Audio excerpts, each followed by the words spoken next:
زمانے کے امام کو تو چونکہ شہادت کی مجلس کا سوال ہی پیدا نہیں ہوتا، فقط ایک دن ملتا تھا پورے سال میں، اور وہ دن بھی ایسا دن کہ ایک طرف وہ شب قدر کے بعد اعمال کے اعتبار سے اہم ترین رات ہے، تو جو زیادہ مذہبی لوگ تھے وہ اعمال کی جانب زیادہ متوجہ ہوتے تھے، اور دوسری جانب وہ پٹاخے پھوڑنے کی بھی رات ہے۔ مجھے نہیں معلوم کہ اس کے حوالے سے ضبط جعفر صاحب نے کیا کہا ہے، لیکن کچھ کہا ضرور ہوگا۔ تو اب جو عام سے لوگ ہیں وہ پٹاخے پھوڑنے میں لگے، جو مذہبی لوگ ہیں وہ بہرحال اس رات کے اعمال، اس رات کی عبادتیں، اس رات کی دعائیں اس میں لگے ہوئے۔ چنانچہ وہ ایک رات جو زمانے کے امام کی تھی، اس میں بھی کما حقہ امام کا تذکرہ نہیں ہوتا تھا، جس کا نتیجہ یہ نکلا کہ جس وقت یہ تذکرہ امام شروع ہوا تو بہت سے لوگوں کو یہ بڑا عجیب ذکر لگنے لگا، اور کچھ ذہنوں میں ایسی غلط فہمیاں بھی آ گئیں۔ میں نے اس بات کو اس لیے سب سے زیادہ بھگتا کہ بہرحال اس ذکر کو شروع کرنے والوں میں تھوڑا بہت میرا بھی حصہ، تو میں نے اس بات کو، اس نقصان کو بھگتا کہ لوگوں نے کہا کہ یہ تو ایسا لگ رہا کہ وہابیت ایک اور شکل میں آ رہی ہے، امام زمانہ کا نام لے کر۔ ارے کہاں وہابیت، کہاں امام زمانہ، یہ اجتماع نقیضین کیا جا رہا ہے، لیکن اتنا زیادہ ہمارے یہاں کے کچھ لوگ اس حوالے سے سینسیٹیو ہیں یا اتنا زیادہ بدگمان، کہا کہ یہ وہابیت نے اپنی شکل بدل لی۔ پہلے نعوذ باللہ امیر المومنین کے نام کو ختم کرنے کے لیے یا اللہ کا نعرہ لگایا گیا، اور جب یہ دیکھا کہ وہ زیادہ نہیں چل پایا کم از کم شیعت کی حد تک، تو یا امام زمانہ کا نعرہ لگایا گیا۔ مقصد دونوں نعروں کا ایک ہی کہ کسی طرح سے علی کے نام سے لوگوں کو ہٹایا جائے۔ یہ باتیں میں نے سنی، یہ الزامات مجھ پہ لگے، تو اور میں تو خیر طالب علم تھا، اس زمانے کے علماء کو میں نے دیکھا تو اتنا زیادہ یہ تذکرہ عجیب بن کے رہ گیا تھا۔ یہ 12 سینچری گزرنے اور 1200 سال گزرنے کے نتیجے، وہ تو انقلاب اسلامی ایران ایک ایسے مرحلے پہ آیا کہ بہت سارے حوالوں سے ہماری آنکھیں کھلی، کیونکہ آج انقلاب ایران پہ تو گفتگو نہیں کرنا، لیکن اشارہ یہ کر رہا ہوں کہ اب دیکھیے اصل مسئلہ کہاں سے چلا کہ امام کو غیبت میں رہنا اور آنکھ اوجل پہاڑ اوجل، out of sight out of mind کا نتیجہ یہ نکلے گا کہ آہستہ آہستہ امام زمانہ کا عقیدہ کمزور پڑتا چلا جائے گا، اور اسی طرح کمزور پڑے گا کہ پہلے تذکرہ بند ہو جائے گا، اس کے بعد پھر یہ تذکرہ اتنا عجیب لگے گا کہ یہ کہا جائے گا کہ علی سے ہٹانے کے لیے دشمنان اہل بیت نے اسلام کو استعمال کیا، اور اس کے بعد پھر ذرا وقت اور گزرے گا تو لوگ مشکوک ہو کے رہ جائیں گے کہ کوئی امام تھے بھی کہ نہیں تھے۔ اگرچہ ظہور امام کی آخری نشانیوں میں یہ نشانی شامل کہ یہ بھی فرمایا گیا کہ میرا بیٹا اس وقت ظاہر ہوگا، جو 3 4 5 متفرق نشانیاں آپ نے اس سے پہلے سنی۔ پھر میں اپنا جملہ دوہرا دوں، نشانیاں بہت ساری آئیں، لیکن یہ بالکل آخری نشانیاں، یعنی آخر کی بھی آخری نشانیاں، ان میں سے یہ 2 نشانیاں بھی شامل۔ کہا کہ میرا بیٹا اس وقت ظاہر ہوگا کہ جب ایک طویل عرصہ گزر جانے کی بنا پر لوگ اس کے وجود کے بارے میں مشکوک ہو جائیں گے۔ لوگ نہیں، لوگ تو پہلے ہی مشکوک ہیں، ہمارے ماننے والے، اور یہ شک اس لیے اور بڑھ جائے گا کہ جتنا زیادہ امام کے آنے میں ڈیلے ہوگا اتنا ہی دشمنان اسلام اور دشمنان اہل بیت کے مظالم بھی بڑھتے جائیں گے۔ آل محمد کے ماننے والے 2 طریقے سے پیسے جائیں گے، جو اسلام کا دشمن ہے وہ بھی ان کے اوپر حملے کرے گا، اور وہ لوگ جو اپنے آپ کو سو کالڈ مسلمان کہتے ہیں، جہاں کہیں جب کبھی ان کو تھوڑا موقع ملے گا وہ بھی ان پہ ظلم کریں گے، تو ادھر سے بھی مارے جائیں گے، ادھر سے بھی مارے جائیں گے، اور یہ کوئی معمولی مسئلہ نہیں ہوگا، یہ قتل و غارت گری اتنی زیادہ ہوگی کہ اس سے پہلے بھی ایک مجلس میں نے یہ عرض کیا تھا کہ خون گھٹنے گھٹنے جمع ہو جائے گا، اور محبان اہل بیت کا خون جس میں سے گزر کے لشکر امام آگے بڑھے گا۔ شاید تھوڑا سا اس کا تذکرہ آخری یعنی منڈے کی مجلس میں کیا جائے۔ بہرحال بات یہ ہو رہی کہ مظالم بھی حد سے زیادہ بڑھ جائیں گے، ہر طرف سے زمانہ بھی سخت کر دیا جائے گا، اور ان مظالم کے ہوتے ہوئے بھی امام کی طرف سے کوئی مدد نہیں آئے گی۔ تو اب شک ہو، ایک تو ویسے ہی اتنا ٹائم پیریڈ گزر گیا ہے کہ دل میں شک پیدا ہو رہا، اور اس کے بعد پھر حالات بھی ایسے، اتنی سخت مصیبتیں، اتنی پریشانیاں، ایسا قتل عام، اب لوگ اور زیادہ مشکوک ہوں گے۔ آج کی مجلس کے شروع میں جہاں لفظ لوگ آ رہا یا حیدرآباد کی زبان میں لوگا آ رہا، اس سے مراد شیعان حیدر کرار ہیں، اس لیے کہ میرے پاس الفاظ کی سیٹنگ کا وقت نہیں رہتا ہے۔ شب جمعہ تو اور ضروری ہے کہ جتنا ہو سکے ہم نماز کو اول وقت کے قریب قریب پڑھیں۔ گھر کے برادر محترم آج 7-8 منٹ اپنے قربان کر دیے اور خاصا پہلے انہوں نے اپنا کلام مکمل کر لیا، لیکن اس کے باوجود شب جمعہ ہونے کی وجہ سے میں بھی ابھی سے وقت کو کم محسوس کر رہا ہوں۔ تو خیر، تو جہاں کہیں الفاظ ایسے ویسے ہو جائیں اس غلطی کو نظر انداز کیجئے گا۔ تو اب خلاصہ یہ کہ دونوں چیزیں جمع ہو گئی۔ تو دیکھیے ایک طرف مسئلہ یہ کہ غیبت کو طولانی ہونا ہی ہونا، اچھا وہ دو باتیں آئی تھی تو دونوں کو مکمل کر لو۔ کہا پہلی بات کہ اتنا طویل عرصہ گزرے گا کہ ہمارے ماننے والے بھی وجود امام سے مایوس ہونے لگیں گے، اور ایک دوسری بات بھی اس کے ساتھ ارشاد فرمائی۔ یہ تو راوی نے کہا تھا کہ مولا کب آئے گا امام؟ کہا اس وقت آئے گا، اس وقت آئے گا جب ہمارے ماننے والے وہ ایک دوسرے سے نفرت کرنے لگیں گے، وہ ایک دوسرے کے دشمن بن جائیں گے، وہ ایک دوسرے کے خلاف بیزاری اختیار کریں گے، یعنی ایک دوسرے میں تبرہ کریں گے۔ کبھی دشمنان اہل بیت پہ تبرہ ہوتا تھا، ایک وقت آئے گا کہ محبان اہل بیت پہ محبان اہل بیت کی زبانوں سے تبرہ ہونے لگے گا، اور حالت یہ ہوگی۔ دیکھیں یہ جملہ حدیث کا محاورتاً ہی ہوگا، لیکن بہرحال جملہ، حالت یہ ہوگی کہ ایک شیعہ دوسرے شیعہ کے چہرے پہ تھوکنے کو عبادت سمجھے گا۔ امام فرما رہے ہیں کہ ہمارے ماننے والے ایک دوسرے کے چہرے پہ تھوکا کریں گے، اتنی نفرت، اتنی دشمنی، ایسا بغض و عداوت اور ایسا کینہ بڑھ جائے گا۔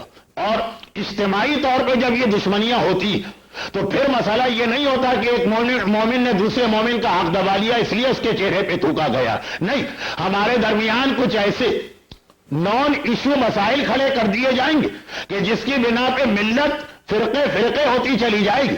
ایسی چیزیں جن کا کوئی تعلق عقیدے سے نہیں، انہیں عقیدہ بنا کے ہمارے درمیان اس طرح لایا جائے گا کہ ہر گروہ یہ سمجھے گا کہ اس کی بات نہ ماننے والا شیعت سے خارج ہو گیا، اور یہ شیعت سے خارج ہونے والے ان کے خیال میں دشمنان اہل بیت سے بھی زیادہ برے ہوں گے، چنانچہ چہرے پہ تھوکنے کو عبادت قرار دیا جائے گا۔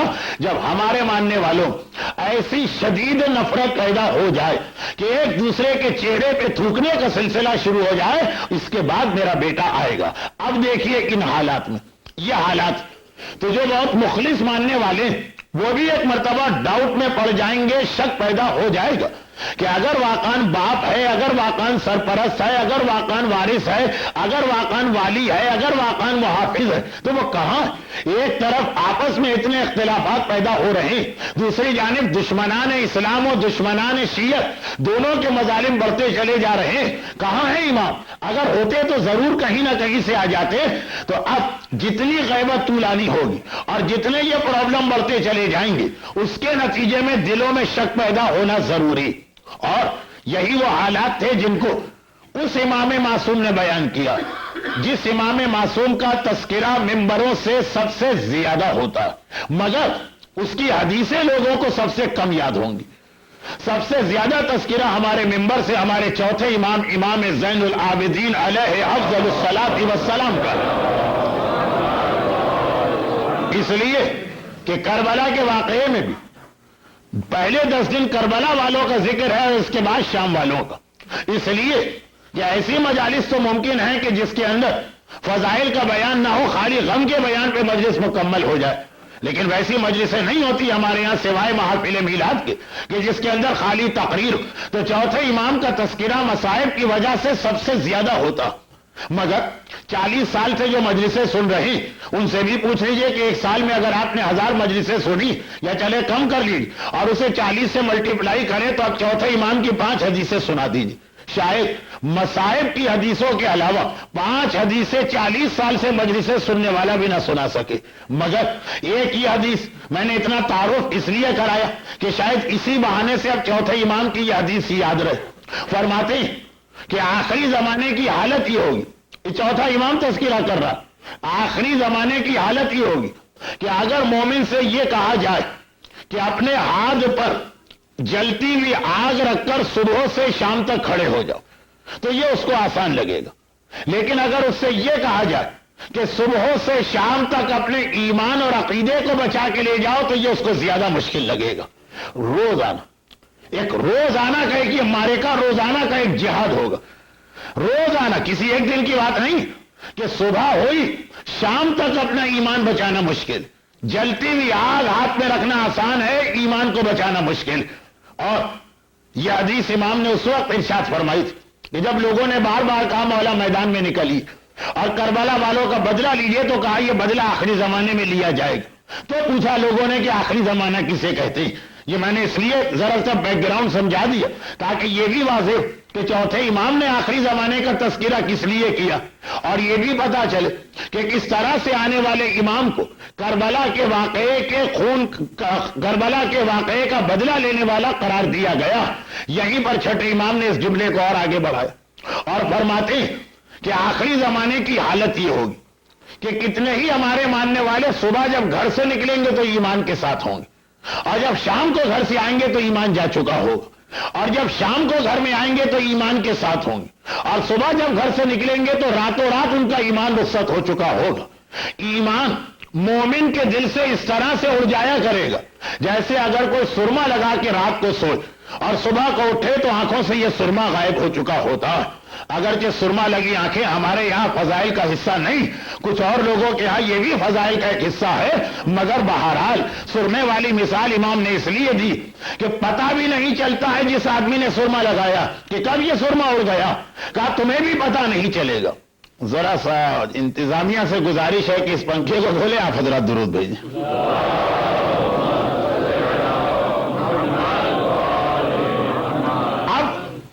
آگ ہاتھ میں رکھنا آسان ہے، صبح کو مومن ہے، شام کو ایمان سے چلے گئے، شام کو گھر آئے مومن ہے، اگلی صبح ایمان سے چلے گئے۔ البتہ یہ اس انداز کا کفر نہیں کہ آدمی کافر بنا تو ہمیشہ بنا، نہیں، یہ صبح شام، صبح مومن ہے، شام کافر ہے، اگلی صبح پھر مومن ہوگا، شام کو پھر کافر ہوگا۔ مگر حالات اور زمانہ اتنا مشکل، اس وقت پڑھے لکھے اور سنجیدہ افراد یہ کہیں گے کہ آخر امام ہے تو اب تک آ کیوں نہیں رہے؟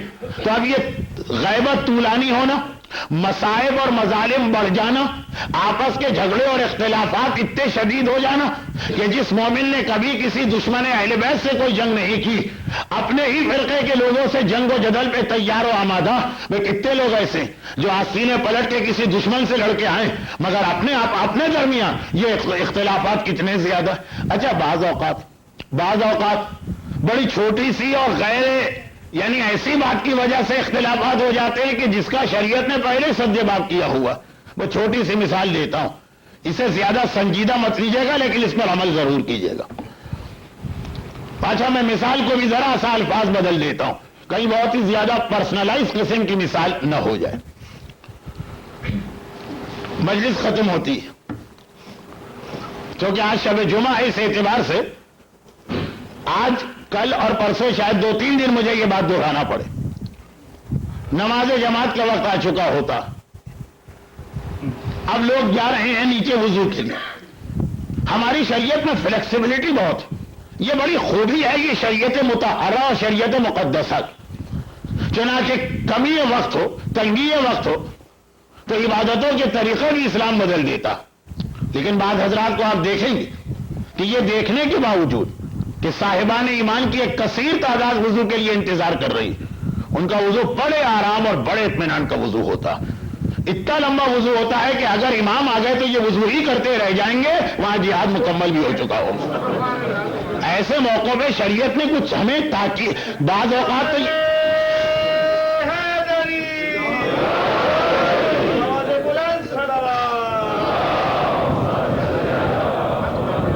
لا علمی کے نتیجے میں لوگ یہ سمجھتے ہیں کہ جس طرح کا وضو ہم نے مدرسے کی پہلی کلاس میں بچپنے میں اس وقت یاد کیا تھا جب ہماری عمر 4 سال تھی، یا بقول مرحوم علامہ جوادی کہ نانی کا مذہب جو ہمارے ہاں چلا آ رہا ہے کہ جب ہماری نانی نے ہم کو وضو کا طریقہ سکھایا تھا، ہم 2.5-3 سال کے تھے، ان کی گود میں کھیلتے تھے۔ پرانے زمانے میں نانیاں بہت زیادہ بچوں کو پالتی تھی، گھر کے سارا فساد بھی نانی کا بپا کیا ہوا ہے، لیکن وہ نانی کا مذہب سرکار علامہ جوادی علی اللہ مقامہ کے ایک اشرے کا عنوان ہے، اور بہت دلچسپ اشرا ہے، اگر آپ نے کبھی وہ سنا تو اس میں یہ ہے کہ جتنی معلومات 4-5 سال کی عمر میں حاصل کی ہے، ساری زندگی اسی کو کافی سمجھتے، اور اسی کا یہ نتیجہ کہ بھئی 5 سال کے بچے کو ہم کیسے سمجھائیں کہ یہ جو وضو ہے اس میں کچھ مستحبات ہیں اور کچھ واجبات۔ مستحبات وہ چیزیں ہیں کہ عام حالات میں کرو تو ثواب، اور اگر کبھی وقت قضا ہو رہا ہو تو مستحبات کا کرنا حرام اور گناہ، اور اگر کبھی وقت ہو لیکن جماعت چھوٹی جا رہی یا تمہاری وجہ سے کسی اور کی جماعت چھوٹی جا رہی تو یہ مستحبات کا کوئی ثواب نہیں ملے گا، بلکہ دوسرے مومن کا حق غصب کرنے کی وجہ سے ہو سکتا ہے کہ نگاہ پروردگار میں یہ عمل بھی تمہیں غاصبین کی فہرست میں شامل کر دے۔ یہ 5 سال کے بچے کو تو نہیں سمجھایا جا سکتا، اسے تو ہم پورا بنا کے پیکج کی شکل میں وضو دیتے ہیں کہ یہ وضو کر لو، لیکن اب ذرا آدمی تھوڑا سا سمجھدار ہوا 12-13 سال کا تو اتنا اسے پتا ہونا چاہیے کہ اگر کبھی نماز قضا ہو رہی ہو تو واجب ہے کہ وضو آپ شروع کریں چہرہ دھونے سے، وہ پہلے کے سارے مستحبات چھوڑ دیں، اور اگر نماز قضا نہیں ہو رہی لیکن نماز جیسی کوئی افضل عبادت ہاتھ سے نکل رہی تو وہاں بھی ان ساری چیزوں کو قربان کیا جائے۔ دیکھیے اس قسم کے اجتماعات میں سب سے بہتر تو یہ ہے کہ ہر آدمی گھر ہی سے وضو کر کے آئے، کیونکہ یقیناً آپ حضرات کو پریشانی تو ہوتی کہ ایسا پڑھنے والا آ گیا کہ کوئی بھروسہ ہی نہیں کہ کتنے گھنٹے کی تقریر کرے گا، لیکن یہ بھی آپ کو معلوم ہے کہ نماز کی وجہ سے وہ پریشر میں رہتا ہے زیادہ سے زیادہ 1.5 گھنٹے، تو اتنا تو وضو بچانا مشکل نہیں، لیکن اگر کسی وجہ سے لوگ دفتر سے دیر سے آ رہے ہیں، جلدی جلدی کر کے یہاں آ رہے ہیں، تو وضو کو مختصر کرنا، اور مختصر کرنے کا طریقہ یہ کہ وہ ساری چیزیں جو واش بیسن پہ جا کے وقت ضائع کرنے والی وہ واش بیسن پر جانے سے پہلے ہی کر لی جائے۔ مثلا اگر آستینیں بلند کرنا ہے وضو کے لیے تو یہ عمل پہلے ہو جائے، اگر موزے اتارنا ہے تو یہ عمل پہلے ہو جائے، پتا ہے کہ یہ ساری چیزوں کا وقت وہاں پہ لگے گا اور ایک قطار ہے پیچھے، تو اب اس طرح سے آدمی تیار ہو کہ جیسے ہی واش بیسن پہ پہنچے وضو شروع کرے۔ اور کہاں سے؟ اب یہاں 2 مرتبہ گٹوں تک ہاتھ دھونے کی ضرورت نہیں، اور یہاں 3 مرتبہ کلی کرنے کی ضرورت نہیں، اور یہاں 3 مرتبہ ناک میں پانی ڈالنے کی ضرورت نہیں، چہرہ دھویا سیدھا ہاتھ الٹا ہاتھ ہٹائی، مسا تو بہرحال واش بیسن سے ہٹ کے ہو سکتا، جتنی دیر میں ایک مومن کا وضو ہوتا اتنی دیر میں اگر شریعت کے بتائے ہوئے طریقے سے کیا جائے تو 10-15 مومنین کا وضو ہو سکتا۔ اور یہ وہ چیز جو ہمیں اس لیے بھی سیکھنا کہ امام کے ظہور کے بعد ہمارے پاس بہت زیادہ وقت عبادتوں کے لیے بھی نہیں ہوگا، کوئی ڈیسیشن لینا ہوں گے اور بہت تیزی کے ساتھ ہر کام کے اوپر عمل کرنا ہوگا۔ مزید اس کی تفصیل بعد میں آئے گی، آج اس لیے نہیں کہ ویسے ہی مجلس کا وقت کم ہو گیا ہے اس مسئلے کے بیان کی وجہ سے، تو میں بات کو جہاں سے شروع سلسلہ کٹا تھا وہیں سے جا کے جوڑتا ہوں۔ تو خلاصہ یہ ہو رہا کہ اب ایک طرف یہ طولانی غیبت ہونے کی بنا پر صاحبان ایمان کے دل میں شک آ رہے ہیں، دوسری جانب اب اس کا ایک حل ہے، یہ طولانی غیبت سے بچنے کا ایک حل، اور وہ یہ ہے کہ امام کی زیارت وقتاً فوقتاً ہوتی رہے تاکہ وہ out of sight out of mind نہ ہونے پائے، مگر دوسری جانب یہ خطرہ کہ اگر اس طرح سے زیارت امام کا دروازہ کھول دیا گیا تو ہر کس و ناکس یہ دعویٰ کرنے لگے گا کہ میں امام کی زیارت کر کے آ رہا ہوں۔ ان میں اگر کچھ سچے ہوں گے تو بہت سے ان معنوں میں جھوٹے ہوں گے کہ ان کو بھی یہ پتا نہیں ہوگا کہ شیطان نے ان کو کس طرح سے دھوکہ دیا۔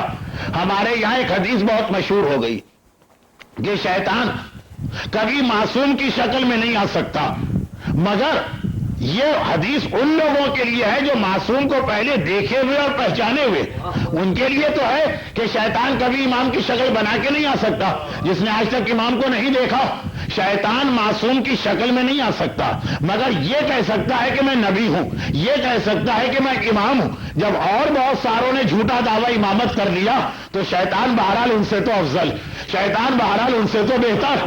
تو جھوٹا دعویٰ کرنے کے بارے میں کوئی حدیث نہیں آئی کہ شیطان کو کبھی اللہ یہ اختیار نہیں دے گا کہ وہ یہ کہے کہ میں امام نہیں، یہ وہ کہہ سکتا ہے، بلکہ کہے گا جس دن ظہور امام ہے اس دن 2 آوازیں آئیں گی، ایک صبح کے وقت کی آواز اور ایک شام کے وقت کی آواز۔ صبح کی آواز جبرائیل کی ہوگی جس میں مکے میں آنے والے امام کا ذکر ہوگا، شام کی آواز شیطان کی ہوگی جس میں اپنی امامت کا اعلان کیا جا رہا ہوگا۔ تو امام کی شکل میں شیطان نہیں آ سکتا، مگر غیبت کا مومن جس نے کسی امام کو بنفس نفیس فیس ٹو فیس روبرو یا بالمشافہہ نہیں دیکھا، اسے کیا پتا کہ یہ جو آ رہا ہے اور یہ جو آ رہا ہے یہ شیطان نہیں، شیطان آ رہا ہے اور کہہ سکتا ہے کہ میں تمہارا امام، شکل تو ہم نہیں پہچانتے. اس لیے میں نے کہا کہ اس حدیث کو نہ سمجھنے کی وجہ سے بھی بہت سارے لوگوں کو غلط فہمی ہوئی اور ہر دعوے دار کے دعوے کو مان لیا گیا. تو اب دوسری جانب اگر زیارت کا دروازہ کھول دیا جاتا اور کہا جاتا ہے کہ غیبت میں ہر 5 سال بعد، ہر 3 سال بعد، ہر 6 سال بعد امام اپنی زیارت کرایا کریں گے، تو ہر کس و ناکس کہے گا میں امام سے مل کے آ رہا ہوں. ان میں بعض صحیح ہوں گے، بعض غلط ہوں گے. جو غلط ہیں ان میں سے بعض کو شیطان نے دھوکے میں ڈالا، بعض کو شیطان نے بھی دھوکے میں نہیں ڈالا، وہی شیطان ہے. یعنی اپنے ویسٹڈ انٹرسٹ کے لیے کہہ رہے ہیں، اپنی دکانداری چمکانے کے لیے کہہ رہے ہیں. غرض یہ کہ وہ تو اور زیادہ کمپلیکیشن ہو جائے گا. چنانچہ اب اس کا ایک طریقہ معصومین نے اختیار کیا تھا، اور وہ طریقہ یہ اختیار کیا تھا. یہ سارے نقصانات ہیں غیبت کے طولانی ہونے کے. یہ جملہ یاد رکھیے گا، یہ نقصانات غیبت کے طولانی ہونے کے. اچھا پورا جملہ ابھی سے کہہ دوں، اگرچہ اس کا دوسرا حصہ مجھے بعد میں کل سے سمجھانا. یہ سارے نقصانات ہیں غیبت کے لیندھی ہونے کے، اور غیبت لیندھی اللہ کی وجہ سے نہیں ہو رہی ہے، امام کی وجہ سے نہیں ہو رہی، ہماری وجہ سے ہو رہی ہے. یہ نقصانات ہیں جو ہم خود اپنے آپ کو پہنچا رہے ہیں. ہماری وجہ سے غیبت کا عرصہ طولانی ہو رہا. تو خیر اب یہ غیبت تو طولانی ہو رہی، ہماری وجہ سے کیسے ہو رہی ہے؟ تھوڑا ذکر منتظر اور منتظر کے حوالے سے میں پہلے کر چکا ہوں، اور اصل موضوع کل سے یعنی ویکینڈز کی مجالس سے یہ بننے والا. لیکن ابھی بات مکمل ہو جائے. وہ یہ کہ اس کا ایک طریقہ معصوم نے نکالا، اور وہ طریقہ یہ نکالا کہ ایک طرف تو یہ کہہ دیا کہ ہر کس و ناکس جو زیارت کا دعویٰ کرتا ہے وہ جھوٹا. ہمارے پاس ایسی حدیثیں بھی آئی کہ جو غیبت کبریٰ میں یہ دعویٰ کرے کہ میں نے امام کی زیارت کی، اسے جھٹلا، اسے جھوٹا قرار دو. 2 آدمیوں کو جھوٹا قرار دینے کا حکم امام زمانہ کے حوالے سے آیا. کذب الوقاتون یا کذب الوقاتون، پہلی حدیث آئی جو ظہور امام کی تاریخ طے کر کے دے، اسے جھٹلا دینا، اسے کہہ دینا کہ تم جھوٹے ہو.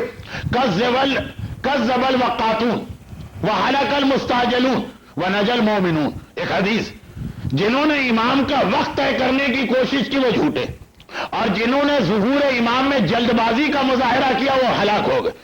اس طرح ہلاک ہو گئے کہ کبھی غلام احمد قادیانی کو امام مان لیا، اور کبھی محمد علی باب اللہ اور بہاء اللہ کو امام مان لیا، اور کبھی سید محمد جونپوری کی امامت کے قائل ہوئے، اور اتنے سارے جو جھوٹے دعوے دار امامت ہیں کون ان کی بات مان گئے؟ وہی ان کی بات مان رہے کہ جو امام زمانہ کے لیے اتنے بے چین تھے کہ جس نے کہا میں امام ہوں یہ اپنے جذبہ خلوص میں جا کے اس کی بات کو مان گئے. حالانکہ المستعجل ہوں، جلدی کرنے والے ہلاک ہوئے. کذب الوقاتون، اور جھوٹے قرار پائے جنہوں نے وقت ظہور طے کر کے رکھا.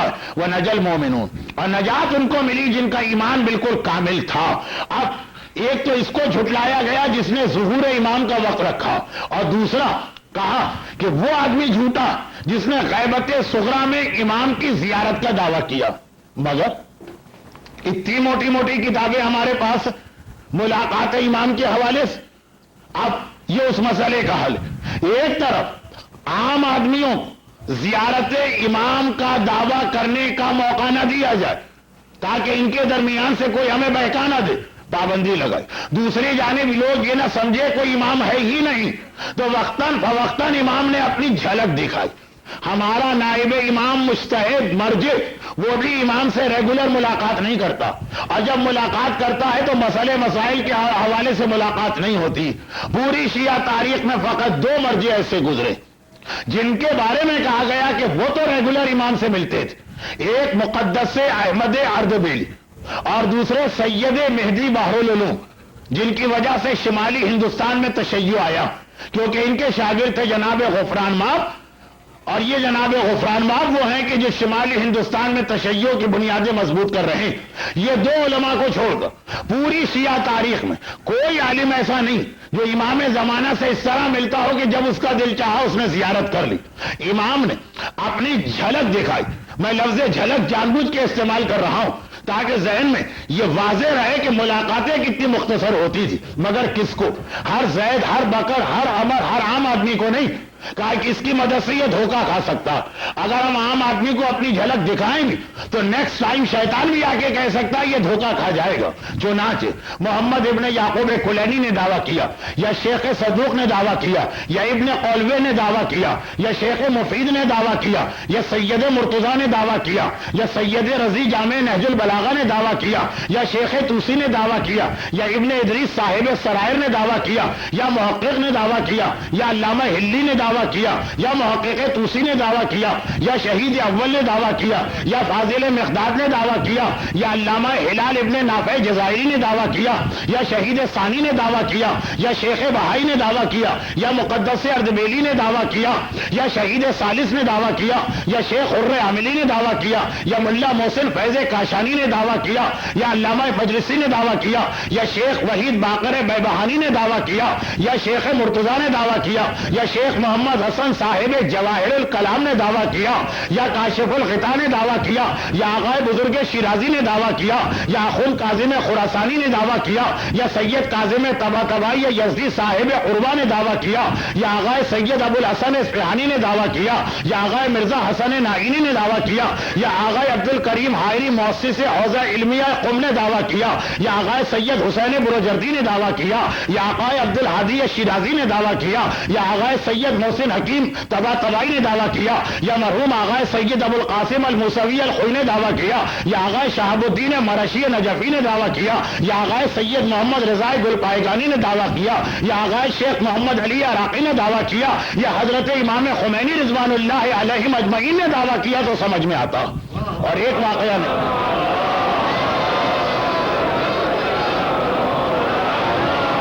اور ایک واقعہ نہیں, بے شمار واقعات. مگر کیسے دعوے, کیسے دعوے, سارے دعوے یہی, ایک لمحے کے لیے امام چلے گا, یا امام کے جانے کے بعد ہمیں پتا چلا کہ یہ امام تھے, امام کے جانے کے بعد یہ حقیقت ہمارے سامنے آئی کہ امام تھے. مثلا کیونکہ یہ جو اب میں واقعہ پڑھ رہا ہوں یہ آگے چل کر میری اختتامی مجالس کے خلاصہ یا نتیجہ جو میں آپ کو دے کے جاؤں گا اس کے لیے بڑا اہم ثابت ہوگا. واقعہ آج سن لیجئے, نتیجے کے موقع پر واقعہ نہیں دہراؤں گا. مثلا علامہ ہلی, علامہ ہلی نے جو دعویٰ کیا ملاقات کا تو کس انداز سے, یہ نہیں کہہ رہے کہ وقت ملاقات مجھے پتا تھا کہ یہ کون, وہ تو بعد میں پتا چلا کہ یہ کون. یا شیخ مرتضیٰ انصاری کا جو شورى آفاق واقعہ, تھوڑا سا اس لیے میں اس کا تذکرہ کر رہا ہوں کہ اخباریت کے حوالے سے بعض لوگ مراجع تقلید اور مجتہدین کرام کے خلاف زبانیں کھول رہے ہیں. علامہ ہلی کا واقعہ تو میری مجالس کا ایک اہم اصول بننے والا, بلکہ اصول کیا ان تمام مجالس کا ایک نتیجہ خلاصہ نکلنے والا اس واقعے سے. علامہ ہلی وہ زمانہ کہ شیعت تقیہ کے مراحل سے گزر رہی, کچھ علاقوں کے اندر شیعت مضبوط ہوئی. ہر ایک کو پتا کہ ایران جیسا علاقہ سخت ترین دشمن اہل بیت علاقہ تھا. کوئی آج یقین بھی نہیں کر سکتا, اس لیے کہ دشمنان اہل بیت کہیں سے یہ خبر بھی پھیلا دی کہ جی ایرانی ہمیشہ سے اس لیے شیعہ کہ ان کی شہزادی شہر بانو چونکہ اہل بیت کے گھرانے میں گئیں تو وہ اہل بیت کو اہل بیت کی وجہ سے نہیں مانتے, وہ تو ایرانی شہزادی کی وجہ سے مانتے ہیں. ایرانی شہزادی کی شادی, جناب شہر بانو کی شادی کوئی 34 35 36 ہجری میں ہوئی تھی.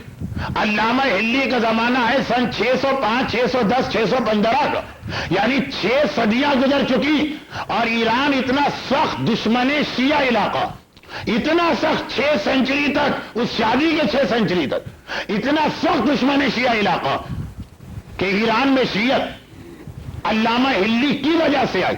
اور علامہ ہلی کو بھی یہ موقع کیوں ملا, صرف ایک چھوٹے سے واقعے کی, چھوٹا سا نہیں واقعہ بہت بڑا, کہ ایران کی مسجد میں ایک شیعہ نے آ کر ہاتھ کھول کے نماز پڑھ لی, جمعے کی نماز ہو رہی, اور ایک مرتبہ مجمع نے کہا یہ ہاتھ کھول کے رافضی نماز پڑھ رہا, اس کا قتل کرنا واجب, اور جہاں پر اس کو پاؤ وہیں پہ قتل کرو. عین مسجد میں جماعت کی صفوں کے درمیان اس کو پچھاڑ کے گرایا گیا اور اس کے گلے میں چھری پھیر دی گئی.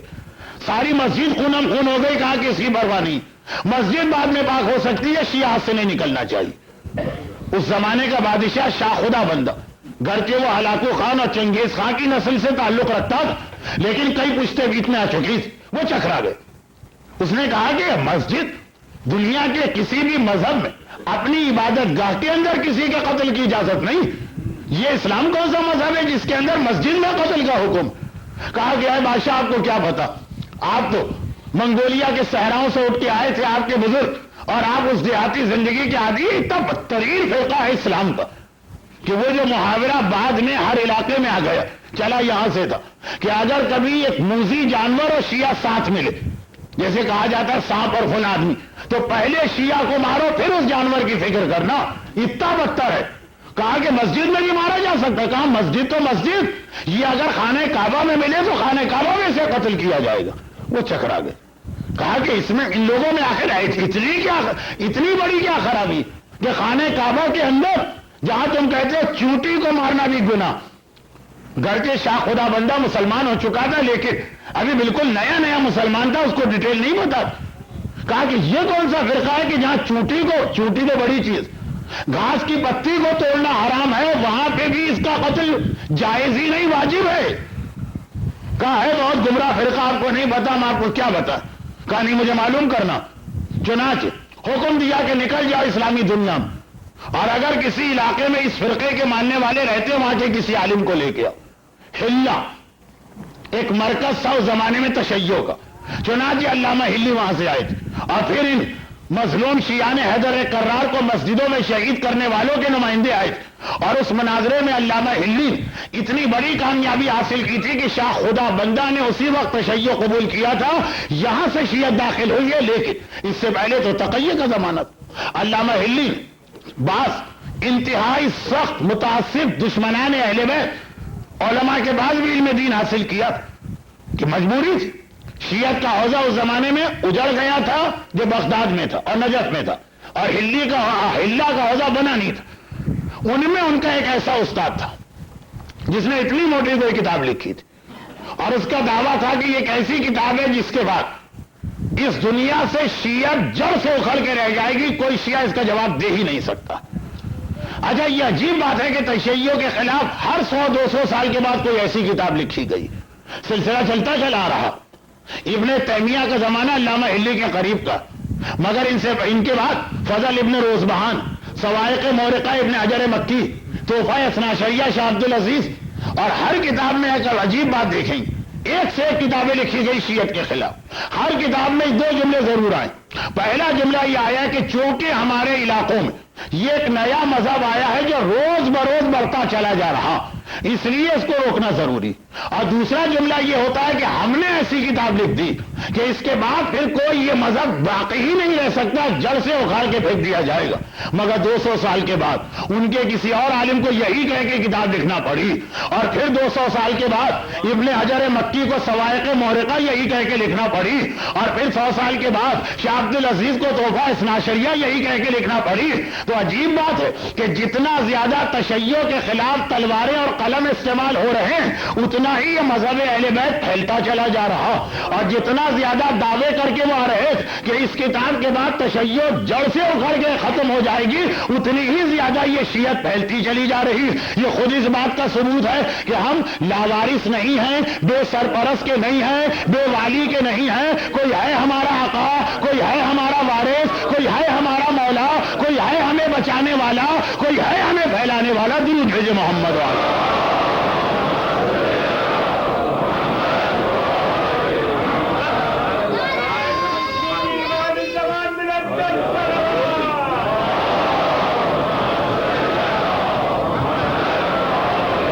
تھوڑا سا آج تاریخی رنگ اس لیے آیا کہ اس عقیدے کے بارے میں آپ کو یقین ہو کہ نعوذ باللہ یہ کوئی ہوائی یا بے بنیاد عقیدہ نہیں، طول تاریخ ثابت کر رہی ہے کہ ہے کوئی ایسا جو ہمیں بچا رہا ہے، ہماری حفاظت کر رہا ہے، ہماری تعداد کو بڑھا رہا ہے، ہمارا والی بن کے، ہمارا وارث بن کے، ہمارا آقا بن کے، ہمارا مولا بن کے ہماری حفاظت کر رہا ہے۔ تو خیر اب علامہ ہلی بدترین دشمنی اہل بیت کے زمانے میں سانس لے رہے ہیں۔ استاد اتنی ضخیم کتاب اس نے لکھی۔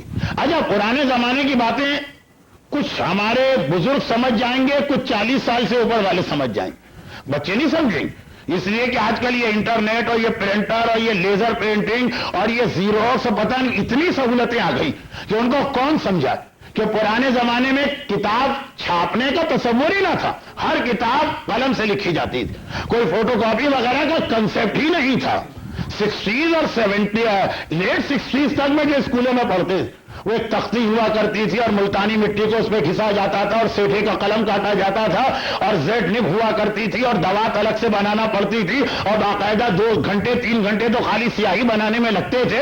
یہ ہزاروں سال پرانی بات نہیں کر رہا ہوں, 30-35 سال پرانی بات کر رہا ہوں. تو یہ واقعہ جو اب میں پڑھ رہا ہوں یہ تو ہزاروں سال پرانا.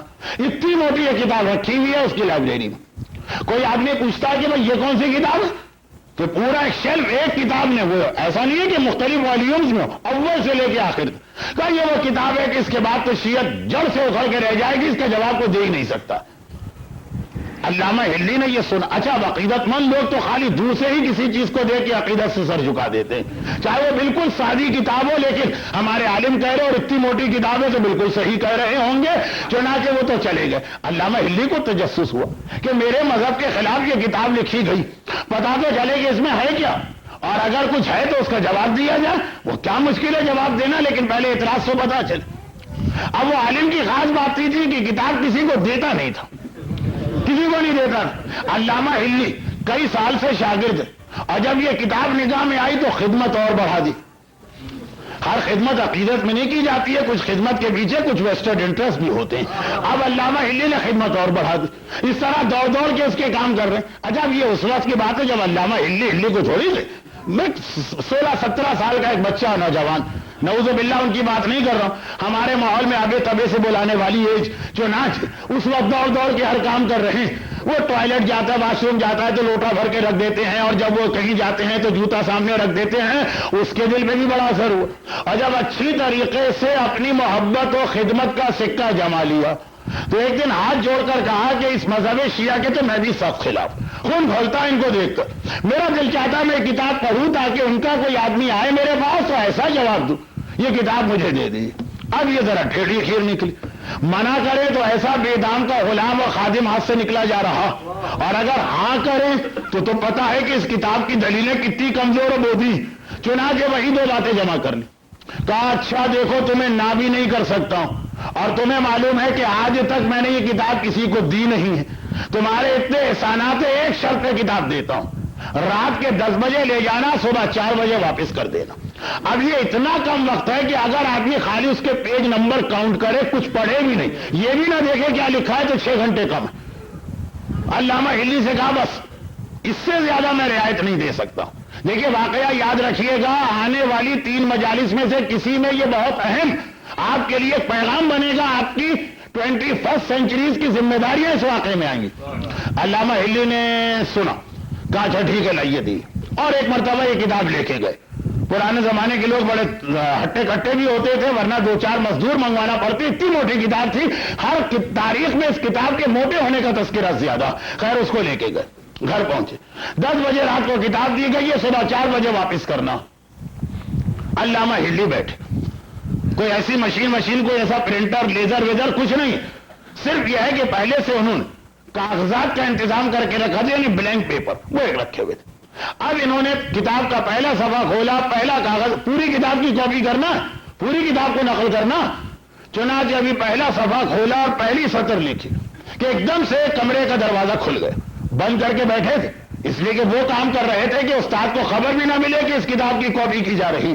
دروازہ کھل گیا. اچھا, اس وقت اتنے زیادہ مینٹلی پریشر میں کہ کس طرح سے اس کتاب کو زیادہ سے زیادہ اس کے کوٹیشن لے لیں, کہ خیال بھی نہ کیا. آدمی آیا, کہا کہ اے ہلی, میں تمہارے ساتھ مل کے کام کرتا ہوں, ہم دونوں مل کے ہی کام کرتے ہیں.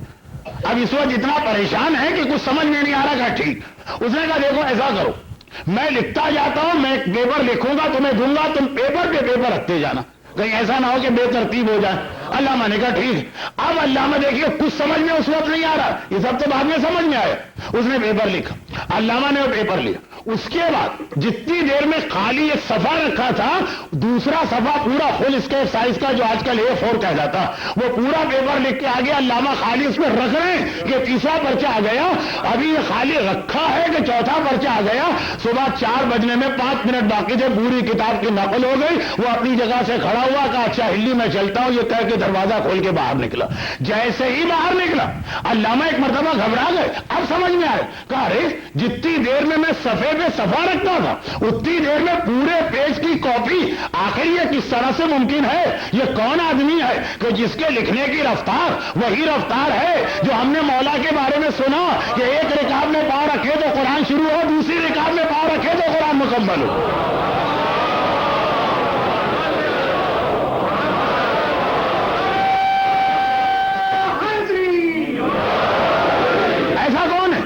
بس فوراً ذہن میں خیال آیا کہ یہ اسی کا وارث ہو سکتا. دروازہ کھول کے خود نکلے. اچھا کھلا علاقہ ہے باہر. علامہ نے اس کام کے لیے اپنے شہر کو جوڑ کر باہر جو کھیت کے اندر ایک چھوٹا سا کمرہ تھا وہاں گئے تھے. دور دور تک کھلا علاقہ، مگر دیکھا کہ دور دور تک کوئی نظر نہیں آ رہا. آدھا منٹ بھی نہیں ہوا، چند سیکنڈ ہوئے ہیں اور یقین ہو گیا کہ غائب ہونا تو فقط ایک ہی کی خصوصیت ہے. یہ وہی میرے زمانے کا امام ہے جو اس طرح میری مدد کر کے گیا. اب ایک جملہ سن لیجیے. خیر میں انتظار نہیں کرتا 3 دن بعد کا. ہو سکتا ہے کہ 3 دن کے بعد جس مجلس میں اس کا نتیجہ آ رہا آپ میں سے کچھ لوگ اس میں نہ آ سکے، اور کچھ وہ لوگ آئے جنہوں نے یہ واقعہ نہیں سنا تو نتیجہ بھی آج ہی سن لیجیے. البتہ اس نتیجے کو رد دے کے پوری بات اس دن کروں گا. وہ ہفتہ بھی ہو سکتا ہے، اتوار بھی ہو سکتا ہے. اور وہ یہ کہ دیکھیے امام کی مدد آئی، ایسی مدد آئی کہ علامہ صرف کاغذ پہ کاغذ جما رہے اتنی دیر میں پورا A4 سائز کے پیپر لکھ کے آ گیا. بچوں کو پھر یاد دلا دو کہ یہ لیزر پرنٹنگ نہیں تھی، یہ کوئی فوٹو کاپی یا زیروکس نہیں تھا، ہاتھ سے لکھا جا رہا. مگر یہ امام کی مدد علامہ ہلی کو ملی کیوں؟ ہم کہیں گے جی وہ علامہ تھے، تو علامہ بہت بعد میں بنے. نعوذ باللہ توہین نہیں کر رہا، بات سمجھانے کے لیے. ابھی تو ابے تبے کی منزل میں تھے، اس وقت علامہ نہیں ہے، 16 سال کے ایک نوجوان. یہ مدد ملی کیوں؟ مدد صرف اس لیے ملی کہ جب علامہ کو یہ پیغام ملا اس متعصب دشمن اہل بیت کی جانب سے کہ رات کے 10 بجے کتاب لے جانا، صبح 4 بجے واپس کر دینا. دیکھیے اگر وہ ہم سے کہتا تو ہم کیا کہتے؟ ہم کہتے پھر اپنی کتاب اپنے پاس ہی رکھو. چاہے اس سے اتنا کھل کے نہ کہتے، دل میں سوچتے فائدہ کیا کتاب لانے کا، محنت کا فائدہ کیا، اتنا کم وقت اس نے دیا ہے کہ یہ کام ممکن ہی نہیں ہے. خالی صفحے نہیں گنے جا سکتے، پڑھنا تو دور کی بات ہے. یہ ہماری طاقت سے باہر کام ہے. اللہ مجبوری دیکھ رہا ہے، بس خدا حافظ. ہم یہی کہتے نا. علامہ نے کیا کہا؟ علامہ نے کہا نہیں. شروع کرتا یہ نہیں دیکھتا ہے کہ میری طاقت میں ہے کہ نہیں ہے. ارے کچھ بھی ہو، ساری دنیا بھی اگر اسلام کے خلاف ہے تو ہم ہاتھ پہ ہاتھ دھر کے نہیں بیٹھیں گے کہ ہم ساری دنیا سے نہیں لڑ سکتے. جتنی طاقت ہے اتنا کام شروع کرو، باقی کام امام زمانہ آ کے پورا کر دیا.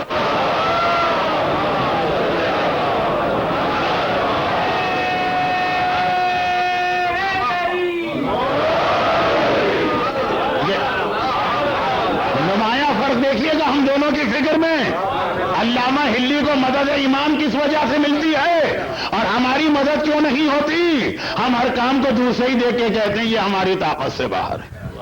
ساری دنیا اسلام کے دشمن ہے، ہم اکیلے کیا کر سکتے ہیں؟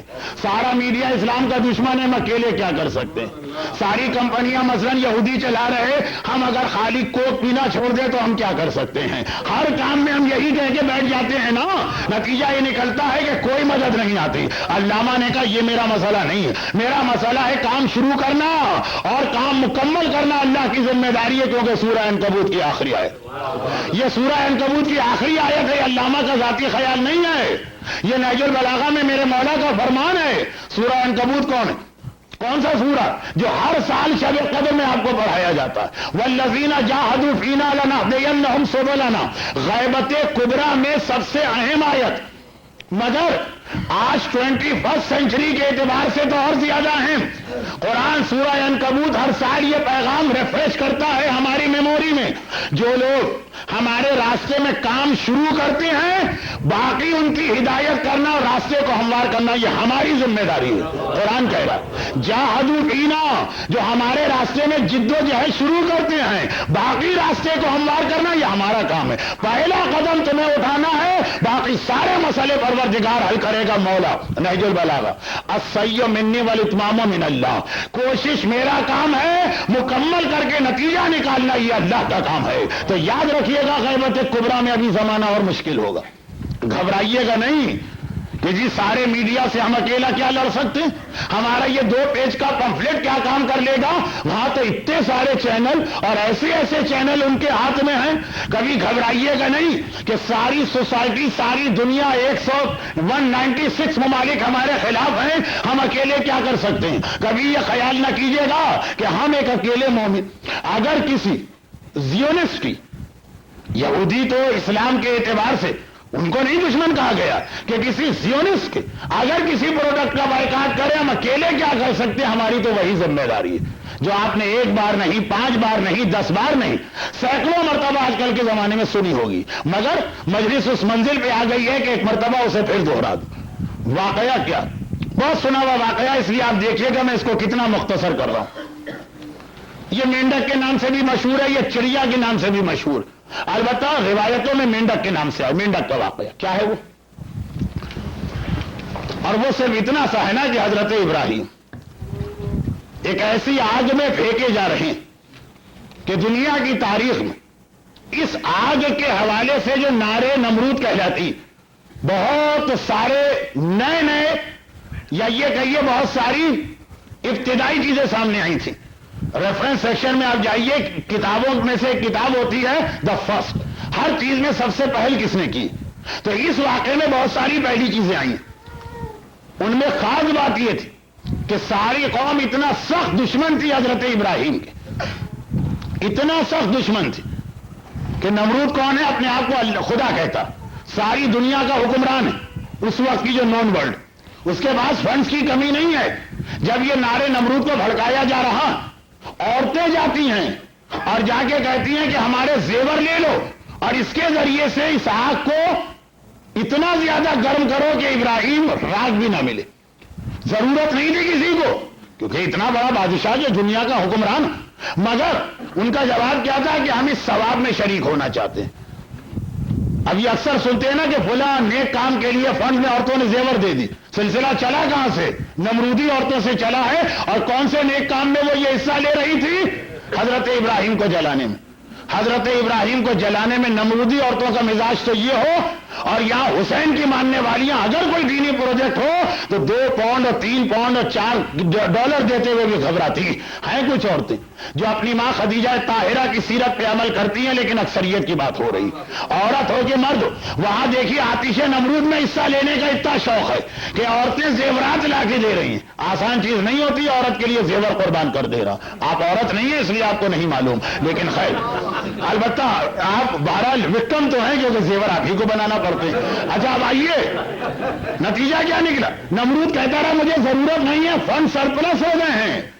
کہا کہ نہیں ہمیں بھی تو ثواب چاہیے ہے، یہ دڑبے جا رہے ثواب کے لیے. اب جب ثواب چاہیے، فرض کیجئے کہ 200 آدمی اس مجلس میں، 200 نیاز آ گئے. ایک نے کہا مجھے بھی ثواب لینا، 200 وہ لے کے آ گئے، تو خلاصہ کیا؟ نیاز بہت زیادہ ہو جائے گی.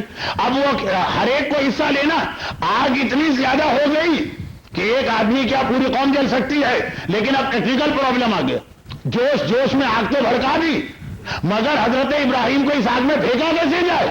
اس لیے کہ کوئی قریب جا ہی نہیں سکتا، جو جائے گا وہ خود جل بھن کے راکھ ہوا جا رہا. اور یہ تو ہو ہی نہیں سکتا کہ کہیں کہ یا ابراہیم ایک پرابلم آ گیا ہے، ہم نے آپ کو جلانے کے لیے آگ تو روشن کر لی ہے مگر آپ کو ہم وہاں پہنچا نہیں سکتے، تو ذرا راہ کرم آپ خود پیدل چلتے ہوئے چلے جائیے، جل کے راکھ ہو جائیے تاکہ ہمارا پرابلم سالو ہو جائے. یہ تو نہیں ہو سکتا، اس لیے کہ یہ اسلام کے مزاج کے خلاف. مولا کہتے نا ظالم بنو نہ مظلوم. مولا ظالم نہ بنو یہ تو سمجھ میں آتا، مظلوم نہ بنو کا کیا مطلب؟ کہا کہ ایسا بھی نہ ہو کہ ظالم ظلم کرتا رہے تم ہاتھ میں ہاتھ دھر کے بیٹھو تو اچھا جو بھی کرو مجھے قبول ہے. جی نہیں، جتنی طاقت ہے اتنا جواب تو دینا. کربلا میں وہ بوڑھا بھی جس کے ہاتھوں میں راجا تھا تلوار لے کے آیا، تلوار چلائی نہیں جاتی تو کیا وہ میدان میں بھی جاؤں گا؟ یہ نہیں کروں گا کہ آؤ اور آ کر مجھے مار کے چلے جاؤ، میں تو شہید ہونے کے لیے آیا. خیر بہت ساری مختلف باتیں آ رہی. تو اب کیا کیا جائے؟ تو جب کبھی ایسا ٹیکنیکل مسئلہ پیش آتا ہے کون حل کرتا؟ شیطان آ گیا انسانی شکل میں. دنیا کا پہلا انجینئر اسی لیے اس کو کہا جاتا. اس نے ایک مرتبہ توپ کی شکل بنائی اور کہا کہ ایسا کرو کہ ایک ہی حل ہے اس کا، ابراہیم کو اس توپ میں رکھ کے چلاؤ، تم یہیں کھڑے رہو گے، ابراہیم آگ میں چلے جائیں گے. تو یہ کئی چیزیں پہلی مرتبہ اس واقعے میں آئی تھی. میں یہ تفصیل کیوں بتائی؟ اگلے جملے کی وجہ سے. عین اس موقع پر جب حالت یہ کہ نمرود کے سپاہی آگ کے قریب نہیں جا پا رہے ہیں. اوپر سے اگر کوئی پرندہ اڑ رہا تو وہ بھن کے ایک مرتبہ آگ میں گرا جا رہا. اتنا ٹیمپریچر آگ کا بڑھ چکا تھا. اور جانوروں نے دیکھا کہ قریب کے تالاب میں ایک مینڈک وہ جاتا ہے, جتنا اس کے منہ میں پانی آتا ہے, جتنے سیسی بھی وہ بھر کے آتا ہے, اس آگ میں پھینکتا ہے, پھر جاتا ہے, پھر آتا ہے. جانوروں نے مذاق اڑایا, پاگل ہو رہے ہو, اتنی زبردست آگ, نمرود خدا ہو کہ جس آگ کی وجہ سے پریشان ہے, اور تم اپنی چھوٹی سی پچکاری سے اس آگ کو بجھانے کا خیال کر رہے ہو. کیا تم سمجھتے ہو کہ اس سے آگ بجھ جائے گی؟ فائدہ کیا ہے ایسے کام کا؟ مینڈک کا جواب مومن کے لیے ہمیشہ ہمیشہ کا ایک منشور ہے, ایک اصول ہے, ایک فارمولہ. مینڈک کہتا میرا کام آگ بجھانا نہیں, آگ بجھانے والا وہ, میرا کام آگ بجھانا. میرا کام صرف یہ ہے کہ جب میرے سامنے حجت خدا کو آگ میں جلایا جا رہا اور خدا قیامت میں پوچھے اس وقت تم نے کیا کیا تھا, تو میں بتاؤں جتنی میری کیپیسٹی تھی اتنا میں نے کام کیا تھا, باقی اللہ کرے گا.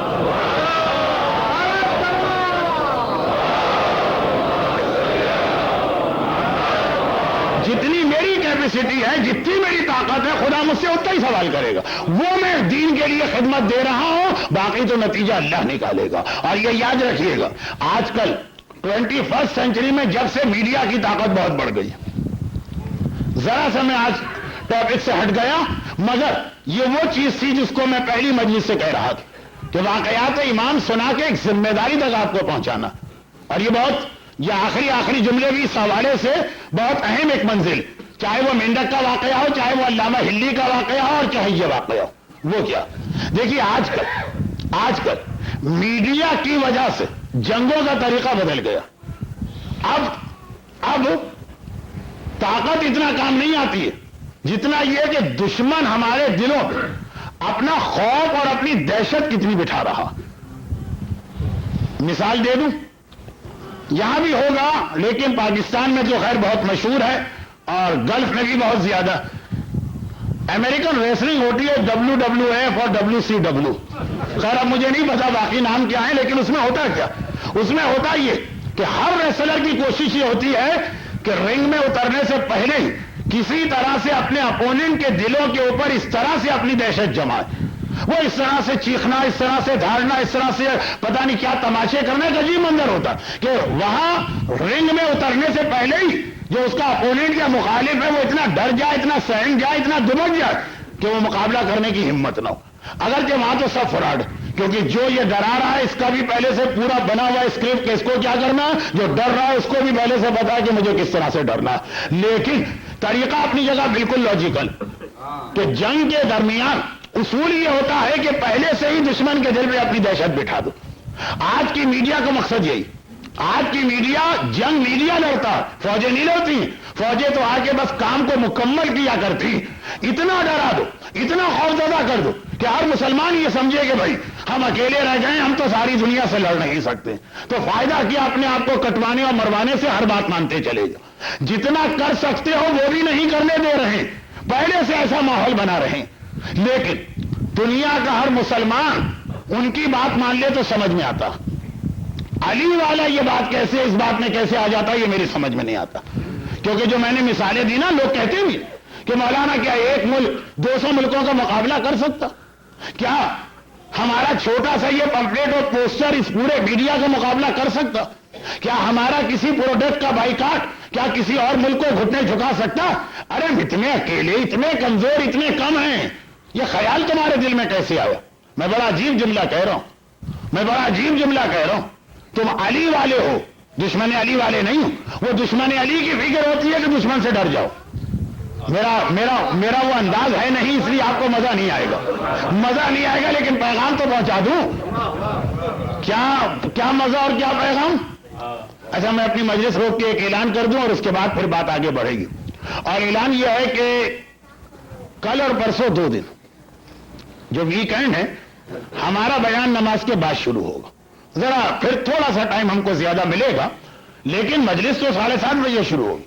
7:30 سے لے کے 8:45 تک, 8:45 سوزخانی ہوگی, سلام ہوں گے برادر محترم سبت جعفر صاحب, پھر نماز جماعت ٹھیک 9 بجے سے لے کے 10:15 10:20 تک میرا بیان ہوگا. یہ 2 دن جو ویکینڈ کے ہیں فرائیڈے اینڈ سیٹرڈے مجلس نماز کے بعد، یہ یاد رکھیے گا تاکہ اسی اعتبار سے آپ اپنا پروگرام بنا کے آئیے.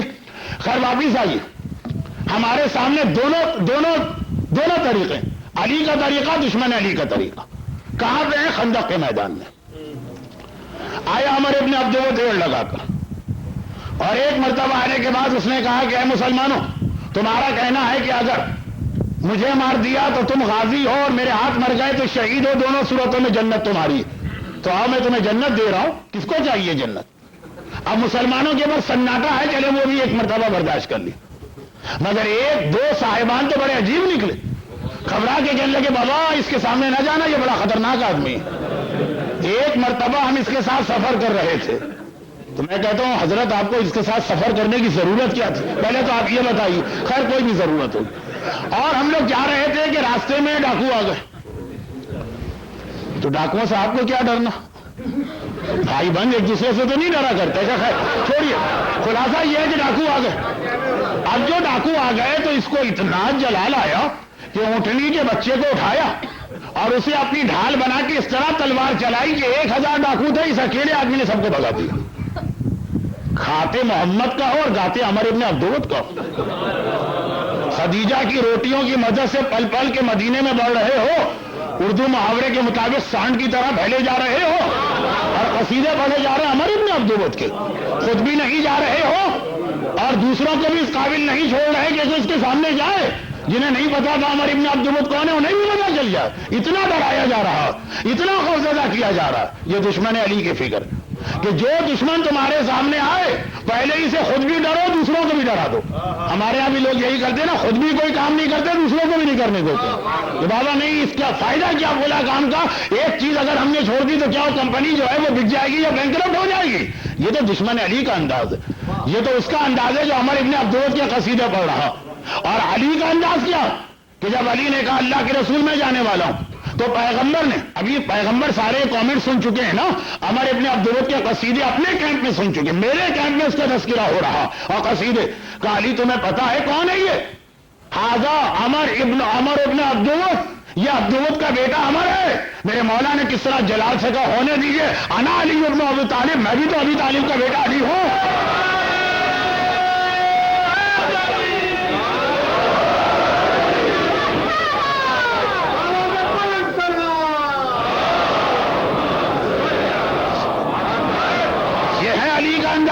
ہوگا وہ عمر ابن عبدود، ہوگا وہ 1000 کے برابر، ہوگا وہ اونٹ کے بچے کو ڈھال بنانے والا، میں ابو طالب کا بیٹا علی. میرے دل میں کیا اس کا خوف، کیا ڈر، کیا دہشت، برابر سے مقابلہ کروں گا. اور ایک اور عجیب بات، کیونکہ یہاں تک بات آ گئی ہے، یہ پورا ایک عشرہ ہوتا ہے تربیت اولاد، پوری ایک مجلس ہوتی ہے، باپ کی ذمہ داریاں، چند اشارے آئیں گے. لیکن یہ نقطہ اگرچہ موضوع سے ہٹ کر، یہ خندق کے میدان میں تھا. اور وہ خیبر کا میدان جب آیا تھا مرحب، کیا اس نے کہا تھا کہ قد علمت خیبر انی مرحب، خیبر جانتا ہے کہ میرا نام مرحب ہے. علی نے کیا کہا تھا؟ انا الذی سمتنی امی حیدر، اور میں وہ ہوں جس کی ماں نے اس کا نام حیدر کرار رکھا. ادھر خیبر میں کہا میری ماں نے میرا نام حیدر رکھا، خندق میں کہا میں ابو طالب کا بیٹا ہوں. خندق میں باپ کے حوالے سے فخر ہو رہا، خیبر میں ماں کے حوالے سے فخر ہو رہا. اور بتا یہ رہے ہیں کہ جب ماں اور باپ صحیح ہوں تو پھر اولاد علی جیسی سامنے آ.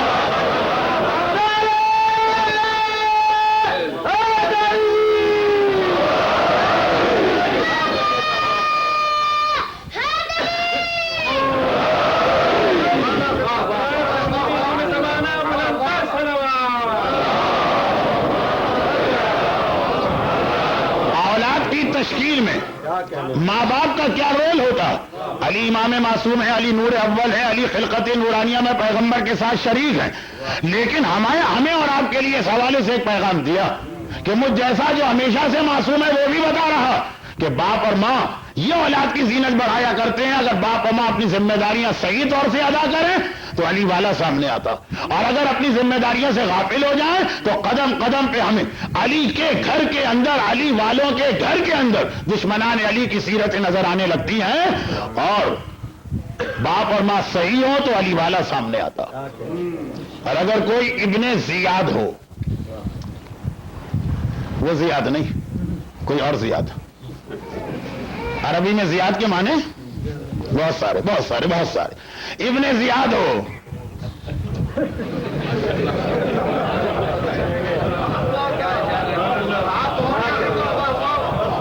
پھر ہمارے سامنے یہ ساری چیزیں نظر آتی ہیں کہ کھا رہا ہوگا رسول کا اور گا رہا ہوگا عمر ابن عبدود کا، اگر کوئی ابن زیاد ہو۔ مگر باتیں بہت ساری کرنا تھی، مگر وقت نماز اتنا زیادہ میرے پریشر ہے، خصوصاً شب جمعہ کی وجہ سے، اور یہ شب جمعہ ماہ سفر کی آخری شب جمعہ بھی ہے۔ ماہ سفر کی اپنی اہمیت ہے، اس لیے میں منزل مصائب کی جانب آ رہا ہوں۔ ماں اور باپ کا کردار کتنا اہم ہوتا۔ علی تو خیر علی تھے، مگر پھر بھی ایک ذریعہ بتایا، لیکن صحیح معنوں میں جو اس کی مثال ہمارے سامنے آئی وہ عباس علمدار کی ہے۔ آج کی شب جمعہ اس کے 3 اور نام ہیں۔ یہ شب امام زمانہ ہے، یعنی سارا سال اگر 52 شب جمعہ آپ کو ملے تو حکم یہ ہے کہ ہر شب جمعہ میں چاہے 5 منٹ کے لیے صحیح زمانے کے امام کو یاد کرو، چاہے اللہم کل ولیک الحجت ابن الحسن کی دعا ترجمہ ذہن میں رکھ کر پڑھ کر یاد کرو، یا ضرور کرو۔ آج کی یہ رات شب جمعہ اگر 52 شب جمعہ، تو یہ شب تذکر موت اور شب تذکر قبر بھی، کہ اس رات کو اپنی موت اور قبر کو بھی یاد کرو۔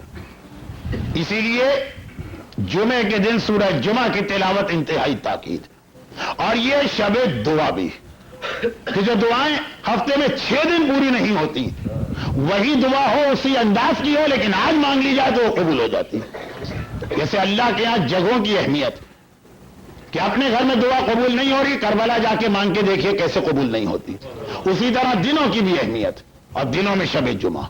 اور شب جمعہ کے حوالے سے ایک جملہ کہہ رہا ہوں، علی نے صحیح معنوں میں عباس کے واقعے میں بتایا، کیا کہا؟ مجھے اپنی بہادری کا وارث چاہیے۔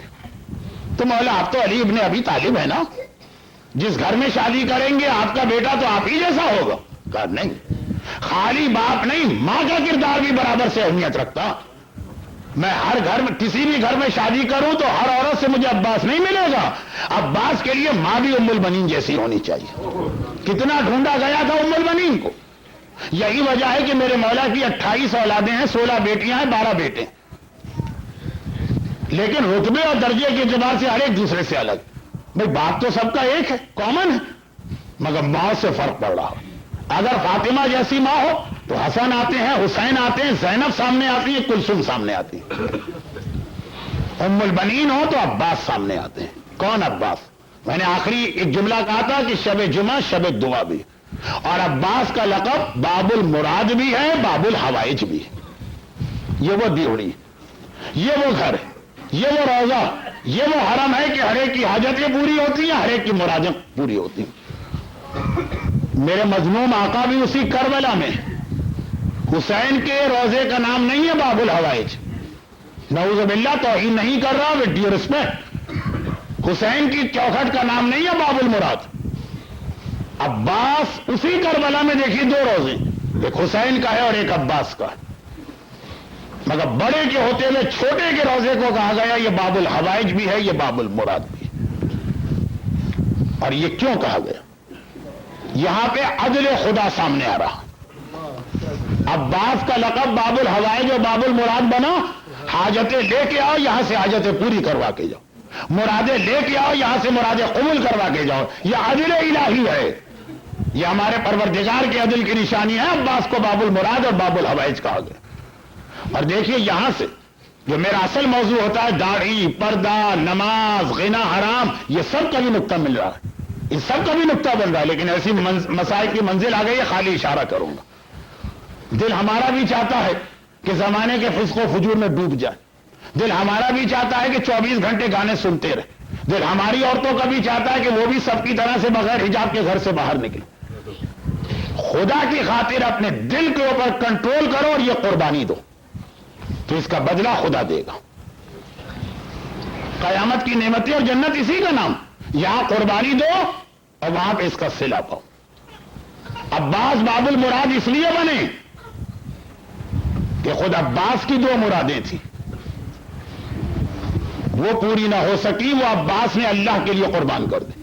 خداوندہ میری اپنی مراد ہے، مگر چونکہ تیرا حکم نہیں ہے میں اپنی مراد کو چھوڑ دیتا ہوں۔ خدا نے کہا عباس تم نے میری خاطر اپنی حاجت کو چھوڑ دیا، تمہاری چوکھٹ کو میں قیامت تک کے لیے باب الحوائج بنا دوں گا۔ یہ عدل پروردگار۔ آج آپ بھی اپنے ذاتی اعمال کے اعتبار سے یہ قربانی دیکھ لیجیے۔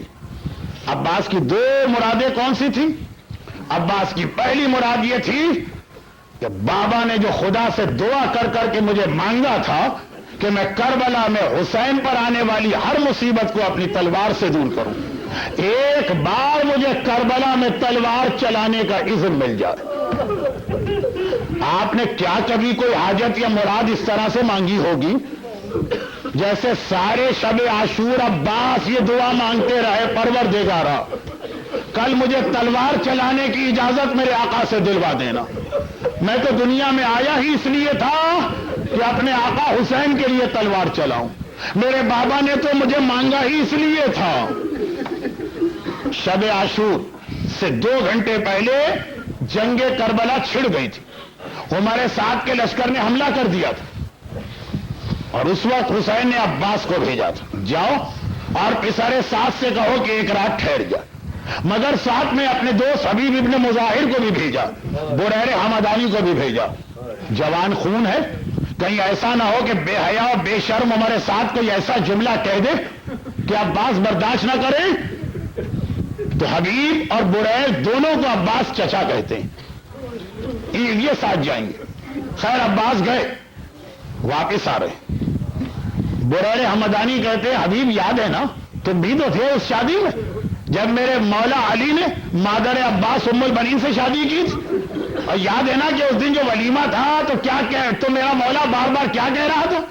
حبیب مسکرا کے کہتے بریر کو یاد دلانے کی ضرورت، دل پہ نقشے میرے مولا کا جملہ، بار بار کہتے تھے یہ شادی میں نے صرف اس لیے کی کہ کربلا میں میرے حسین کو ایک محافظ کی ضرورت۔ اس طرح سے انگڑائی لی عباس نے، علی کے شیر نے، کہ رکابیں ٹوٹنے لگی، کہا اتشجعنی یا حبیب، اے چچا حبیب آپ مجھے جوش دلا رہے ہیں، آقا حسین سے تلوار چلانے کی اجازت دلوا دیجئے، شام سے پہلے پہلے کوفہ کے دارالامارہ پہ آقا حسین کا علم لہرا رہا ہو۔ مگر عاشور کی صبح عباس کی یہ مراد پوری نہ ہو سکی، ہر بار تڑپ کے چاہتے ہیں کہ میں تلوار چلاؤں اور روک دیا گیا، اور حکم امام کے آگے عباس کچھ نہ بولے۔ اور دوسری مراد عباس کی کون سی تشنا رہ گئی؟ دوسری تمنا تھی سکینہ سے وعدہ کر کے آیا ہوں پانی کو خیموں تک پہنچا دوں، بازو کٹے کوئی فکر نہیں، سر پہ گرز لگے کوئی فکر نہیں، بدن تیروں سے پانی پہنچا دوں، پانی بھی نہ پہنچا سکے۔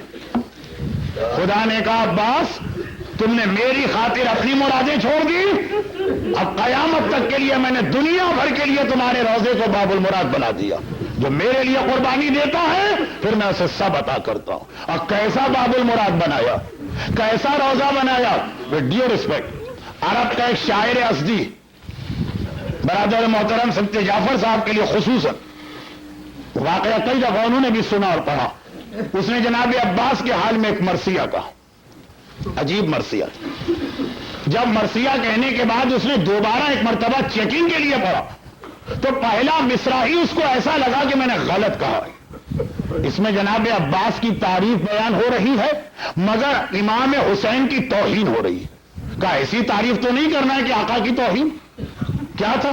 الیوم استجار بہ الہدی، عاشور کا دن وہ تھا کہ حسین بھی عباس کی پناہ میں تھے۔ گھبرا گیا، حسین امام زمانہ، حسین امام وقت ہے، حسین عباس کے بھی آقا ہیں، حسین کسی کی پناہ میں نہیں جا سکتے۔ یہ غلط مرثیہ میں نے کہا ہے، ایک کی تعریف کرتے ہوئے اس کے آقا کی توہین کر دی، مرثیہ بند کر کے رکھ دی۔ اور اس کے بعد جو پہلی شب جمعہ آئی، رات کو سو رہا ہے، خواب میں دیکھا جیسے میں کربلا پہنچ گیا ہوں۔ پرانے زمانے میں کربلا جانا آسان نہیں تھا، اور سامنے آقا حسین کا حرم ہے، بس دوڑ کے آقا حسین کے حرم میں گیا۔ لیکن عجیب بات، آج تک سارے علماء اور ذاکرین سے سن رکھا تھا کہ شب جمعہ آقا حسین کے روضے کی زیارت کے لیے 1,24,000 انبیاء آتے ہیں، تمام معصومین آتے ہیں، تمام ملائکہ مقربین آتے ہیں، سارا حرم خالی نظر آ رہا سوائے چند خدام کے حرم میں کوئی بھی نہیں۔ ارے کیا وہ میں نے صحیح سنا تھا یا جو میری آنکھیں دیکھ رہی ہیں یہ صحیح ہے کہ حرم خالی؟ خدام میں سے ایک کو روک کے کہا کہ یہ حرم خالی کیوں؟ کوئی نہیں. کہا اس لیے کوئی نہیں ہے کہ حسین اپنے حرم میں نہیں ہے. ارے حسین نہیں ہے کہاں گئے ہیں؟ کہا حسین اپنے چھوٹے بھائی عباس کے روضے کی زیارت کو گئے. بڑے حرم سے چھوٹے حرم کی جانب چلا. خدا کبھی آپ کو لے جائے تو یہ واقعہ ذہن میں رکھیے گا. چھوٹے آقا کے حرم یعنی جناب عباس کے حرم میں داخل ہو. واقعا دیکھا کہ سارا حرم کھچکھچ بھرا ہے اور زری کے قریب حسین سرہانے کھڑے جناب عباس کی زیارت پڑھ رہے. آقا حسین اپنے بھائی کی زیارت پڑھ کے فارغ ہوا اور ایک مرتبہ اسی شاعر کا پہلا مصرع دوہرانا شروع کیا. الیوم استجار بہ الہدی. عاشور کے دن حسین بھی عباس کی پناہ میں تھے. اور پھر مڑ کے اسے دیکھا. اے شاعر ازدی تو نے میرے بھائی کے حال کا مرثیہ کیوں بند کر دیا؟ ہاتھ جوڑے آقا اس میں آپ کی توہین ہے. کہا توہین نہیں ہے، جو تو کہہ رہا تھا یہ حقیقت ہے. جب تک عباس زندہ تھا حسین کے دل کو بھی سہارا تھا، حسین کی بھی ڈھارس بندی ہوئی تھی. یہی وجہ ہے کربلا کے 72 شہید یا 100 شہید کسی کی شہادت پر حسین نے وہ جملہ نہ کہا. ادھر عباس کا آخری سلام آیا، حسین نے کمر پکڑ کے کہا الان ان کا سرا ظہری. عباس تو نہ رہا، آج حسین کی کمر ٹوٹ گئی ہے. عباس حسین کے لیے کمر کا کام کر رہا ہے، خالی حسین نہیں. عباس عجیب شخصیت ہے. ایک جملے میں عباس کو میں سمیٹتا ہوں کہ اہل بیت ساری کائنات کے مشکل کشاں اور عباس اہل بیت کو مشکل کشاں. کائنات کو مشکل پیش آتی ہے، اہل بیت کو پکارے، اور اہل بیت کو مسئلہ پیش آئے ہر ایک عباس کو آواز دیتا ہے. عزاداروں، یہ حسین کے چھوٹے چھوٹے بچے 7 محرم سے زندان شام تک پیاسے گئے. زینب بیٹھ کے نماز پڑھ رہی ہیں. سجاد نے کہا پھوپھی اماں آج آپ بیٹھ کے نماز پڑھ رہی ہے؟ کہا آنے والی غذا اتنی کم ہے، میں اپنا حصہ بھی بچوں کو دے دیتی ہوں. یہ بچے کربلا میں پیاسے، کوفے میں پیاسے، شام میں پیاسے، راہ شام میں پیاسے. لوگ سمجھتے ہیں عاشور کے بعد پیاس بجھ گئی. یہ غلط فہمی کیوں ہے؟ یہ غلط فہمی اس لیے ہے کہ 3 دن تک بچے آلاتش آلاتش کہتے رہے، بعد میں آلاتش کہنا بند کر دیا. تو عزاداروں کیوں بند کر دیا؟ کیا پانی آ گیا تھا؟ پانی نہیں آیا تھا. جب عباس کا علم ٹھنڈا ہو گیا اب بچوں نے الاتش کہنا بند کر دیا. پانی مانگنا بیکار ہے، کس سے مانگے؟ پانی لانے والا نہ رہا. بہت دیر ہو گئی، آخری جملہ سنیے. حسین کی کمر عباس، بچوں کا سہارا عباس. اور جب حسین ایک مرتبہ مقتل کی جانب عباس کو جانے کی اجازت دیتے ہیں تو یہ کہہ دیتے ہیں عباس اس طرح نہیں جاؤ گے، زینب سے بھی اجازت لے کے آنا. کسی 55 برس کی بوڑھی بہن سے پوچھیے، 34 سال کا کڑیل بھائی آ کر کہے شہزادی اب مجھے مرنے کی اجازت دیجیے. جس بھائی کو بیٹوں کی طرح پالا ہے، زینب پہ کیا قیامت گزری ہوگی. عباس نانا کے دین کے لیے یہ قربانی بھی قبول ہے. مگر ایک بات سنتے جاؤ، ایک بات سنتے جاؤ. دیکھیے حسین کا سہارا عباس، بچوں کا سہارا عباس. زینب سے پوچھیے، ایک دن میں بابا کے پاس بیٹھی تھی، کوفے کا شہر تھا، بابا کی نگاہ میرے بازوؤں پر پڑی، میرا بابا رونے لگا. میں نے کہا بابا مجھے دیکھ کے کیوں رو رہے ہیں؟ بابا نے کہا زینب جہاں آج شہزادی بن کے آئی ہے ایک دن یہاں قیدی بنا کے لائی جائے گی، انہی بازوؤں میں رسیاں ہوں گی. وعدہ کر بددعا نہ کرے گی. میں نے وعدہ کر لیا. دل میں خیال آیا جس بہن کا ایک بھائی ہوتا ہے کوئی آنکھ اٹھا کے نہیں دیکھ سکتا. میرے تو 12 بھائی ہیں اور عباس جیسا بھائی، لیکن عباس اب جب تم چلے زینب کو یقین ہو گیا وہ وقت آ گیا جو میرے بابا نے کہا تھا. اب میری چادر چھنے گی، اب بازوؤں میں رسیاں بنے گی، اب قیدی بنا کے کبھی بازاروں میں لے جائی جاؤں گی، کبھی دربار. خدا بندہ باب المراد عباس کا واسطہ سب کی مرادیں پوری فرما. خصوصاً برادر محترم اسد رضا صاحب کی والدہ بیمار ہیں، ان کو شفاء کاملہ عطا فرما، ظہور ایمان میں تاجیل فرما. ماتم حسین.